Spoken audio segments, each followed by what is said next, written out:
அவ்வளவுதானா? என்ன டாடி, இன்னைக்கு கோவம் கொடைக்கானல் வரைக்கும் போது உன்னை எப்படி வழி கொண்டு வரேன் பாரு.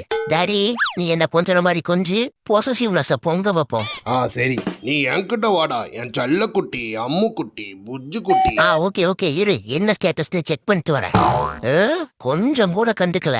இனி சென்டிமெண்டல் அட்டாக் தான். மம்மி, நம்ம ரிலேஷன்ஷிப்புக்கு ரெஸ்ட் கொடுத்துட்டியா? குட்டியில இருந்து உன் கையால தானே சாப்பிட்டிருக்க. இனிமேல் எப்படி நான் சாப்பிடாம இருப்பேன்? இலச்சி எறும்பா போயிடுவனே. சொல்லு மம்மி. போட்ட எஃபர்ட் எல்லாம் இழிச்சிட்டு போயிடுச்சியா? என்ன பண்ணுவேன்? சரி சரி, என் செல்ல குட்டி. சும்மாரியா, நான் சீரியஸாவே சோகமாயிட்டேன். என் புஜ்ஜு குட்டி. ஆனா சும்மாரியாங்கிறல்ல, அங்க பாரு. டேய் வா இங்க. மம்மினா மம்மிதான். சாரி மம்மி, இனிமேல் நான் குறும் பண்ண மாட்டேன். I love you mummy. என் செல்ல குட்டி. எங்கேயாவது பைத்தியம் முடிச்ச புண்ணாக்கு. நீ வா மம்மி, நம்ம கிச்சன்ல போய் கொஞ்சிக்கலாம்.